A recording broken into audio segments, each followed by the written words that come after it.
When you think of the name Nintendo, what's the first thing that pops into your head? Mario, right? The Switch? Yeah, for most of us, it's this modern giant of video games. But what if I told you that to really understand Nintendo, you kind of have to stop thinking like a gamer and start thinking like a historian? So let's do it. Let's turn back the clock and uncover the real story of this 130-year-old startup. You know this logo. I mean, it's an absolute icon.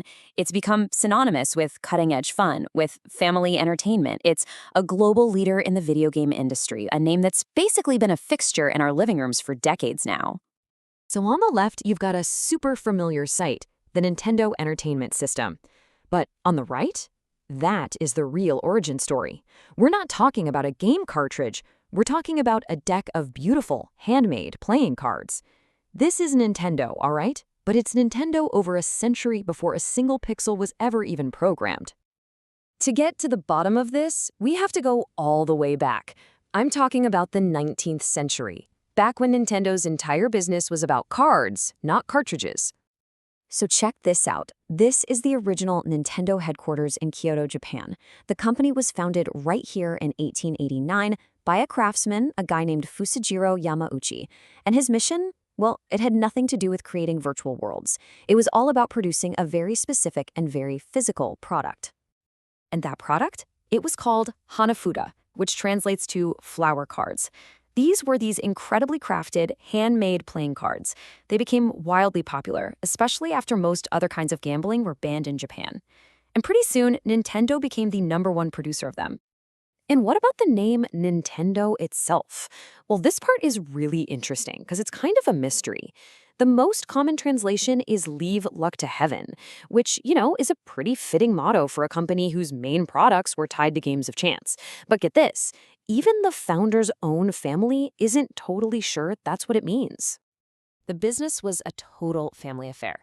It was passed down to Fusajiro's son-in-law, who built this headquarters you see here. But eventually, it was the founder's great-grandson, a man named Hiroshi Yamauchi, who took the helm. And he was the one who realized the company's future couldn't just rely on playing cards forever. And that very realization, well, it pushed the company towards a crisis. But it also led to its first great reinvention, making the jump into toys. So by the 1960s, the market for playing cards was just shrinking, and the company's stock price had totally plummeted. Hiroshi Yamauchi knew Nintendo had to pivot, or it was going to die. So his solution was a massive gamble. And this is really an early sign of that risk-taking philosophy that would define the company later on. He decided to jump headfirst into the completely unrelated world of toys. And this is where things get really cool. Yamauchi spotted some serious talent in a maintenance engineer named Gunpei Yokoi, who was just tinkering with a homemade gadget in his spare time. That gadget became the Ultra Hand, and it was a massive, massive hit. Yokoi then followed it up with the Beam Gun, Japan's very first electronic toy, which sold over 1 million units. That right there set the stage for everything that was about to come. That success with electronics really propelled Nintendo toward its second, and definitely its most famous, transformation, the arcade revolution. But it was almost a complete and total disaster. In the late 70s, Nintendo decided to open an American subsidiary, hoping to crack that really lucrative arcade market. Their first big bet in the US, it failed miserably. The game was called Radar Scope. And yeah, it was a hit in Japan, but American audiences, they absolutely hated it. All of a sudden, Nintendo of America was stuck with thousands of unsold arcade cabinets just sitting in a warehouse, and the company was on the brink of financial collapse. So what do? What was their last-ditch effort? Well, Yamauchi didn't turn to an experienced game designer. Instead, he turned to a young staff artist who had never ever designed a game before. His name was Shigeru Miyamoto, and his job was to create a brand new game that they could literally install inside all those worthless Radar Scope cabinets. The game he created was Donkey Kong, and it wasn't just a hit. It was a global phenomenon that completely saved the company, and, oh yeah, it introduced the world to a little character who would later be renamed Mario. With that incredible success under their belts, Nintendo was finally ready for its final leap, out of the arcades and into millions and millions of homes all around the world. So, picture this. In 1983, the American video game industry had completely collapsed. It was flooded with so many low-quality games that retailers just wouldn't touch them. The whole market was dead. And then, along came the Nintendo Entertainment System. It was so revolutionary, the games were so high quality, that it single-handedly revived the entire market. And from there, the legacy just keeps building. The NES was followed by the Game Boy, which literally defined handheld gaming.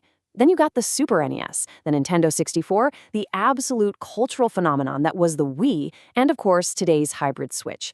Every single one of them completely redefined what a console could even be.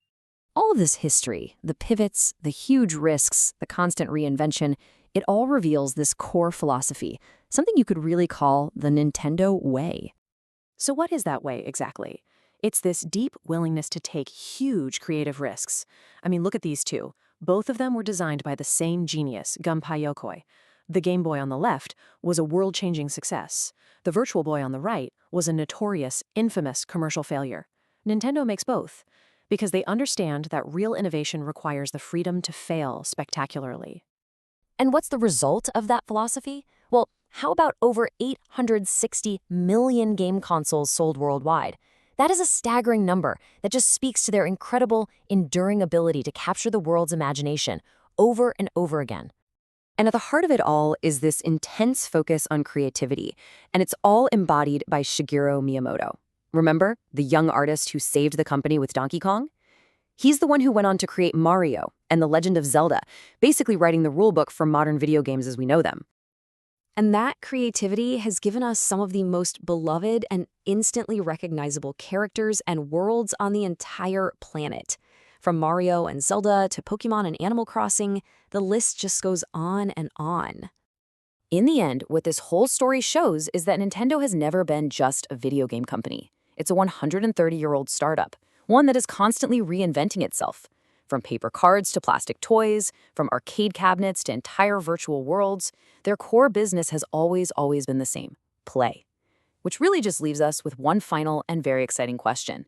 What will they play with next?